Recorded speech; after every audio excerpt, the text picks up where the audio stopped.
आज हम बात करेंगे ट्रायल एंड एरर जो हमने थ्योरी की थी लर्निंग की, उसमें सेकेंडरी लॉ ऑफ लर्निंग। पहले हमने जब एक्सपेरिमेंट पे बात की थी, एक्सपेरिमेंट के बिहाफ पे जो लॉ जनरेट किए गए थे वो एक था प्राइमरी लॉ ऑफ लर्निंग, प्राथमिक अधिगम नियम, एक है द्वितीयक अधिगम नियम। प्राथमिक में जैसे कि हमने 3 लॉ के बारे में बात की थी, लॉ ऑफ इन्होंने रेडीनेस की बात की है, लॉ ऑफ एक्सरसाइज की बात की है, लॉ ऑफ इफ़ेक्ट की बात की थी। ठीक उसी तरह से आगे बात कर रहे हैं secondary law of learning on the behalf of experiment, जो थॉर्नडाइक ने माने हैं। तो इसमें इन्होंने सबसे पहले माना है बहु प्रतिक्रिया का नियम, मल्टीपल रिस्पॉन्स थ्योरी। अब बहु प्रतिक्रिया से यहाँ पे क्या मतलब है, जब व्यक्ति के सामने कोई समस्या आती है, क्योंकि हम सारा जो हमारा कॉन्सेप्ट चल रहा है वो सीखने के कंसेप्ट में है कि हम सीखते कैसे हैं।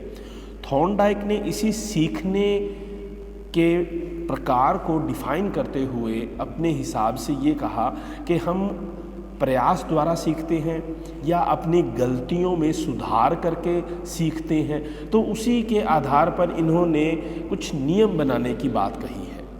तो जब ये कहते हैं मल्टीपल रिस्पॉन्स या बहु प्रतिक्रिया का नियम, तो बहु प्रतिक्रिया का नियम क्या कहता है, जब हमारे सामने कोई समस्या उत्पन्न होती है तो हम उस समस्या को सुलझाने के लिए अपने प्रीवियस एक्सपीरियंस के बेस पर अलग अलग तरह की क्रियाएं करते हैं। और इन्हीं क्रियाओं में से, ये जो अलग अलग तरह की क्रियाएं हैं, इन्हीं क्रियाओं में से कोई क्रिया हमारी जो सही साबित होती है और हमें सफलता की ओर आगे बढ़ने में प्रोत्साहित करती है। तो जब तक हमारी समस्या सुलझती नहीं है तो उस समस्या को सुलझाने के लिए प्राणी द्वारा की गई अलग अलग तरह की जो क्रियाएं हैं उन्हें ही बहु प्रतिक्रिया का नियम कहा गया है। अगर हम इसकी एजुकेशन इम्प्लीकेशन की बात करते हैं तो क्लास में टीचर जब बच्चों को कोई प्रॉब्लम्स देते हैं, कोई समस्या सामने रखते हैं बच्चों के, तो बच्चे अपने समझ बूझ के आधार पर उन समस्याओं को सुलझाने के लिए अलग अलग तरह की क्रियाएं प्रतिक्रियाएं करते हैं और अपने हिसाब से उस समस्या को सुलझाने का प्रयास करते हैं। तो ये एक कक्षा में अध्यापक के द्वारा बच्चों के सामने समस्या रखना और उनको खुद सुलझाने के लिए प्रोत्साहित करना, जिससे बच्चे खुद अपने आप समस्याओं को सुलझाने का प्रयास करें। तो इसे बहु प्रतिक्रिया का नियम कहा गया है। नेक्स्ट इन्होंने बात की है मानसिक तत्परता का नियम, मेंटल सेटिंग कहा गया है या एक लॉ ऑफ एटीट्यूड भी कहा गया है इसको। अब मानसिक तत्परता से क्या मतलब है कि जब बच्चा सीखने के लिए मानसिक तौर पर तैयार होता है। तत्परता में भी हमने बात की है, लॉ ऑफ रेडीनेस में भी यही बात आई थी, पर यहाँ पर उन्होंने इसको खास बात कही है कि जब बच्चा मन से सीखने के लिए तैयार होता है तो उसको सीखने में सुख की अनुभूति होती है। तो टीचर यहाँ अगर एजुकेशन इम्प्लीकेशन की बात करते हैं तो एक टीचर को क्लास में जब वो काम करवाता है, अपना टॉपिक शुरू करता है, तो शुरू करते हुए सबसे पहला जो पॉइंट बनता है बच्चों को मानसिक तौर पर सीखने के लिए तैयारी की अवस्था में लाना। यदि विद्यार्थियों का जो चीज़ सीखने जा रहे हैं उसके लिए मानसिक रूप से तत्पर हो जाते हैं और उनकी उस चीज़ को सीखने के प्रति अभिवृत्ति कैसी है, एटीट्यूड कैसा है, उस चीज़ को सही दिशा देना। अगर देखिए, हम जब भी कुछ सीखते हैं, सीखने से पहले हमारा उस सीखने के प्रति मनोभाव कैसा है, हमारी सोच कैसी है, हम क्या सोच रहे हैं, ये बहुत मायने रखता है। अगर हम उसको सीखते हुए एक पॉजिटिव एटीट्यूड है हमारा कि हाँ मुझे इसे सीखना है, मुझे इसे सीखने से ये फ़ायदा है, मैं सीख कर इसके जो आगे और कॉन्सेप्ट करूँगा वो मुझे हेल्पफुल रहेगा, ये पॉइंट उसमें, तो हमारा अगर उसके प्रति एक पॉजिटिव एटीट्यूड है तो ऑब्वियसली हम उसको मन से सीखने की कोशिश करेंगे, तब हम शारीरिक तौर पर भी कार्यरत होते हैं। अगर हमारा किसी चीज़ को सीखने के प्रति नेगेटिव एटीट्यूड है, उसके प्रति हमारे जो मन भाव है वो पहले से ही नकारात्मक है, तो हमारे सीखने में हमें खुशी की बजाय दुख अनुभव होता है। एजुकेशन इम्प्लीकेशन में भी ये कॉन्सेप्ट, अगर हम क्लास की बात करते हैं, एक टीचर जब क्लास में सब्जेक्ट कोई भी करवाता है, मैथ है, साइंस है, इंग्लिश है, एसएस है, हिंदी है, कोई भी सब्जेक्ट क्लास में करवाता है, तो हर एक बच्चे का कुछ तो पहले से उस सब्जेक्ट के बारे में ना एक एटीट्यूड क्रिएट होता है। आपने इस बात को नोटिस किया होगा, अगर मान लो जैसे बच्चे 6 से 7 से 8 स्टैंडर्ड में होते हैं, तो यहाँ पर उनका हर एक सब्जेक्ट के प्रति एक एटीट्यूड क्रिएट हो चुका होता है। मान लीजिए साइंस सब्जेक्ट है, कुछ बच्चों का एटीट्यूड है कि साइंस एक मुश्किल सब्जेक्ट है, बट यहाँ पर अगर टीचर उनको कुछ अलग ढंग से करवाने की कोशिश करता है, तो वहाँ पर उन बच्चों का स्वयं के प्रति जो एक सब्जेक्ट के प्रति उन्होंने एक सोच बना ली है कि ये तो मुश्किल सब्जेक्ट है, परंतु जब टीचर उसको अच्छे से अलग ढंग से करवाने की कोशिश करता है, तो वहाँ पर उनका ये एटीट्यूड बदलना शुरू हो जाता है। ऐसा नहीं है कि सब्जेक्ट आसान हो गया है या पहले मुश्किल था या ज़्यादा आसान है, नहीं, हमारा उस सब्जेक्ट के प्रति जो भावना है, एटीट्यूड है, अभिवृत्ति है, वो मायने रखती है। अगर वो हमारी पॉजिटिव हो जाती है और हमें सीखने में मन लगने लगता है, तो हम हर काम आराम से कर सकते हैं। इसीलिए कहा गया मन के जीते जीत। अगर हमारा मन उसके लिए पॉजिटिव है, हमारी जो अभिवृत्ति है वो सकारात्मक है, तो हम इजीली उस काम को बेहतर ढंग से कर पाएंगे।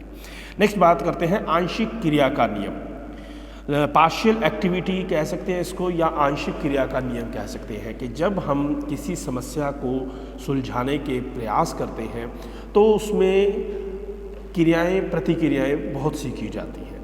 तो उसमें से जब अलग अलग तरह की क्रियाएं करते हैं, तो जो एक क्रिया हमारे को हमारी सफलता की ओर बढ़ाती है, तो हम बाकी जो उल जुलूल या फालतू क्रियाएं हैं उनको छोड़कर जो एक मेन एक्टिविटी है जिससे हमें लगता है कि हाँ मेरी ये समस्या सोल्व हो सकती है, तो हम उसको मेन पकड़ लेते हैं।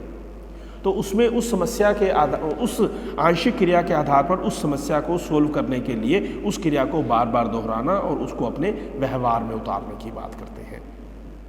तो विद्यालय में कक्ष में कई बार ऐसी सिचुएशंस क्रिएट हो जाती हैं जिसमें बच्चे को अपनी जो पुराने अनुभव हैं उनके आधार पर या जैसी समस्या है उसमें आंशिक क्रियाओं के आधार पर उसे सोल्व करने की कोशिश करता है। तो ये भी अपने आप में एक अच्छा नियम है। नेक्स्ट हम बात करते हैं समान अन्वेषण का नियम, assimilation, law of assimilation. Assimilation का मतलब होता है कि जब समान से समान, मतलब ट्रांसफरेशन की बात होती है। लर्निंग ट्रांसफरेबल है कि जब हमने कोई समस्या सोल्व की है तो हम उससे ज़रूर एक्सपीरियंस गेन करते हैं फॉर फ्यूचर। अगर हमारे लाइफ में कोई वैसी ही समस्या दोबारा से सामने आती है तो हम उसमें दोबारा शुरुआत से शुरू नहीं करते। जो हमारा पहले का एक्सपीरियंस है उसके आधार पर हमने जो एक्सपीरियंस गेन किया था उस प्रॉब्लम को जल्दी और ईजिली दूर करने की कोशिश करते हैं। तो पहले वाले अनुभव के आधार पर नई आने वाली समस्या को दूर करने के लिए जो प्रयोग किया गया है पहला अनुभव, उसे ही लॉ ऑफ एसिमिलेशन कहा गया है, समान अन्वेषण का नियम। अब इसमें हम ये बात कर सकते हैं कि जैसे बिल्ली ने जब उसको पिंजरे में डाला गया तो उसने शुरू में ज़्यादा गलतियां की और सफल प्रयास कम था उसका। धीरे धीरे जब उसको सेम उसी एक्टिविटी में रखा गया तो वो इस बात को समझ गई कि हाँ लीवर के को दबाने से दरवाजे का संबंध है, दरवाज़ा खुल जाता है। तो अब वो जो उसका पिछले वाला एक्सपीरियंस था वही आगे उसको फ़ायदा देता है, जिससे वो बिना सेम, क्योंकि वो तो प्रॉब्लम सेम है, इसीलिए वो जल्दी उस चीज़ में सीख गई और लास्ट में बिना किसी समय बर्बाद किए उसने वो उस काम को जल्दी कर लिया और अपना भोजन प्राप्त कर लिया था। ठीक उसी तरह से हमें लाइफ में कई बार ऐसी प्रॉब्लम्स फेस करते हैं जिसका पिछली वाली समस्याओं से मिलता जुलता रूप होता है, तो हम उस एक्सपीरियंस के आधार पर नई आने वाली समस्या को भी सोल्व कर लेते हैं। लास्ट में बात करते हैं एसोसिएटिव शिफ्टिंग की, सहचर्या परिवर्तन का नियम। अब सहचर्या परिवर्तन क्या कहता है कि जब हम कोई काम सीखते हैं तो दूसरा काम उसके साथ साथ चलता है। एसोसिएटिव शिफ्टिंग क्या है कि जब हमने किसी कॉन्सेप्ट को सीखा है, सीखने के साथ साथ हमने जब हम सीखते हैं जो क्रिया हमने की है उसमें हमने जो अनुभव प्राप्त किए हैं, ठीक अगर वैसी कोई समस्या आती है तो हम उसमें से कुछ अनुभव उस नई समस्या में भी लागू कर सकते हैं। समस्या का रूप अलग हो सकता है, हमारे जो एक्सपीरियंस है वो अलग हो सकते हैं, परंतु कुछ ऐसी कॉमन चीज़ें होती हैं जो हर एक समस्या में समान होती हैं। तो हम वहाँ पर उन अनुभवों का इस्तेमाल करके उन प्रॉब्लम्स को दूर कर सकते हैं।